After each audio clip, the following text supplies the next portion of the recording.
Good evening and thank you for joining us for KREM 2 News at 11. I'm Mark Hanrahan. Hello everyone, I'm Regina On. Well, let's get right into it. Tonight we are seeing those winds pick up and we're going to see those high winds also tomorrow as well. And of course, Spokane is seeing a high wind advisory right now. And of course, with those high winds could be the potential for some high wind damage. So we want to keep an eye out on that. So let's get straight to meteorologist Thomas Patrick. So Thomas, what do you expect for us tomorrow? And also, how high are those winds going to be? Yeah, the winds are already starting to increase tonight. And first thing tomorrow morning is the point at which the winds will be the strongest. And there is a very real possibility some of us could be waking up to power outages in our homes. We have now high wind warnings upgraded for the Spokane area as well as most of the Palouse and central Washington as well. That's all the gold shaded areas. Wind gusts as strong as 60 miles per hour, which would be considered severe for the area. Those wind gusts continue to increase. The latest report out of the airport still about 30 miles per hour. We just got a pretty strong set of wind gusts ourselves here in the Southfield in our outdoor weather center. In fact, our sustained winds have now been creeping above the 20 mile per hour mark. So it is, rainy out here, but quite windy. And actually, because of the winds, I'm actually just kind of ditching the umbrella. Almost no point at this point.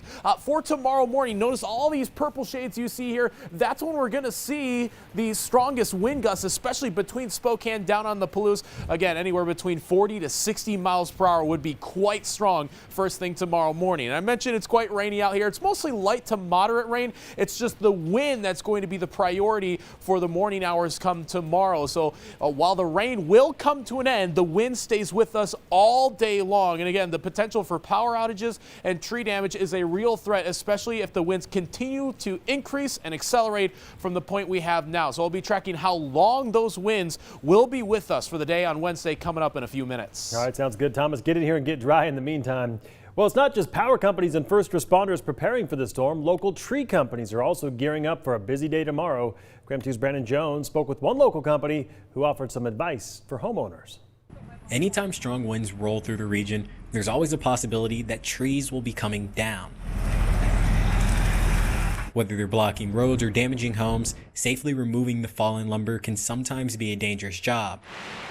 There can be a tree behind you, and by the time you hear the crack, it's already too late. You're going to get hit. Last February, neighborhoods in Post Falls witnessed just how quick winds can escalate. Trees were down all over the place. Push down, raise that shelf on that side. Homeowners are still repairing damage caused on that day.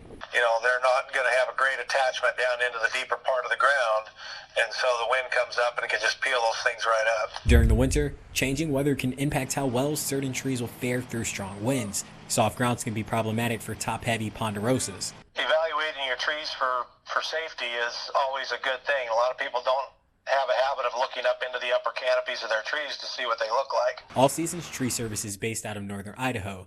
Over the last 10 years, they've removed hazardous trees from both sides of the state border. Anytime high-speed winds are in the forecast, they recommend staying inside and away from any potential debris that may fall. Keeping a close eye on the trees in your backyard can also prevent damage. Because most of the time, your trees are fine and they're going to weather the storms just fine. But the certified arborists in our community are going to do a good job to help you figure out which ones are safe, which ones aren't. From Spokane, Brandon T. Jones, KREM 2 News. And as we continue to look ahead, Avista is preparing for the storm already. We're told crews have warehouse supplies in place, assessment teams and wire guard teams standing by to keep people away from downed power lines. Plus, tree crews are ready to deploy wherever the winds hit the hardest. The utility company also wants to warn customers that if widespread outages do happen, restoration won't happen until after the storm has passed. And depending on the severity, it could be several days before they get to your area. So with those high winds coming to us, we want to see what you're experiencing. If you see those high winds or any type of damage from this expected windstorm, send us your photos through the Near Me feature in the KREM 2 mobile app. And for the latest updates on the windstorm, watch up with KREM starting tomorrow morning at 5 a.m. We'll bring you everything you need to know to get your day started, from live crews out in the field to weather reports from meteorologist Jeremy Legoo. All right, new here at 11, President Donald Trump has been suspended from YouTube. His channel will not be allowed to upload new content for at least 7 days. The suspension is over concerns about the ongoing potential for violence, and the company is also disabling comments on the president's videos indefinitely. He just wasn't John. Something just wasn't right after Grant County Sheriff's Deputy John Melvin contracted COVID-19. That's according to his colleagues. Melvin passed away in early December. In a KREM 2 exclusive, our Morgan Trow spoke with the sheriff's office about the deputy and his legacy. The men and women of the Grant County Sheriff's Office consider each other family. They often spend more time on the job than they do at home. He spent nearly 36 years of, giving back to his community, and he didn't even get to enjoy his time with his family. So it hit us hard. When Deputy John Melvin didn't answer his phone on December 11th, Chief Deputy Derek Gregg had a gut feeling something was wrong. A week earlier, Melvin was diagnosed with COVID-19. He had taken some days off work, which was rare for him to do. You knew that John was going to be there and he was going to do his job to the fullest. He was probably the first guy in, last guy to leave. And you didn't have to ask yourself, hey, I wonder if John Melvin's coming to work today. Fellow deputies went to check on the 60-year-old and found he had passed away at home. Deputy Gregg tracks the COVID-19 cases within the force and had been checking on Melvin.